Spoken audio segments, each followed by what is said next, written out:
नखानामुद्योतैः नवनलिनरागं विहसतां कराणां ते कान्तिं कथय कथयामः कथमु मे कयाचिद्भासाम्यं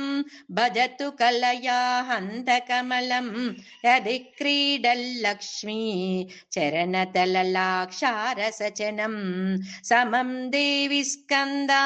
विपवदन पीतं स्तनयुगं तवेदं ढक्केदं हरतु सततं प्रस्नुतमुखं यदा लोक्याशङ्का कुलितहृदयो हासजनकः स्वकुम्भौ हेरम्बः परिमृशति हस्तेन झटिति अमूते वक्षोजौ अमृतरसमाणिक्यकुतुपौ न सन्देहस्पन्दो नगपतिपताके मनसि नः पिबन्तौ तौ यस्मात् अविदितवधूसङ्गरसिकौ कुमारावध्यापि विरदवदनक्रौञ्चदलनौ वहत्यम्बस्तम्भे रमदनुजकुम्भप्रकृतिभिः समारब्धा मुक्ता मणिभिरमलां हारलतिकां कुचाभोगो बिम्बा अधररुचिभिरन्धस्य बलितां प्रतापव्यामिश्रां पुरदमैथुकीर्तिमिव ते तव स्तन्यं मन्ये धरणिधर कन्ये हृदयतः पयः पारावारः परिवहति सारस्वतमिव दयावत्या दत्तं द्रविडशिशुरास्वाद्य तव यत् कवीनां प्रौढानाम् अजनिकमनीयः कवयिता हरक्रोधज्वाला वलिभिरवलीढेन वपुषा गभीरे तेनाभि सरसीकृतसङ्गो मनसि जः समुत्तस्तौ तस्मात्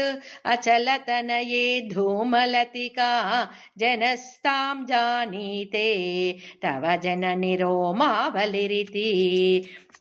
यदेतत्कालिन्दी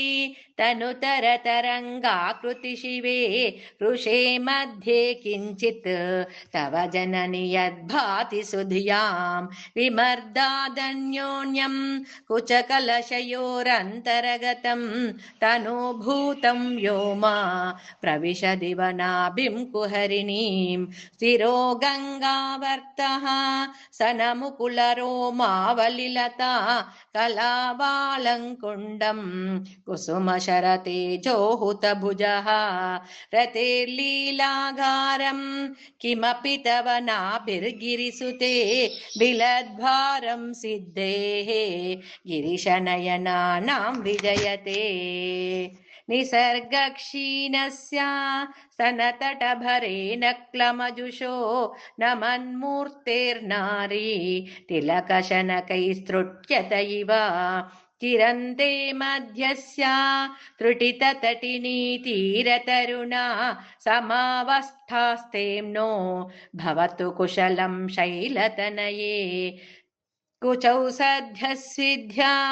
तटघटितकूर्पासबिधुरौ कषन्तौ दोर्मूले कनककलशाभौ कलयता तव त्रातुं भङ्गात् अलमितिव लग्नं तनुभुवा त्रिदानद्धं देवी त्रिवलिलवली वल्लिभिरिवा।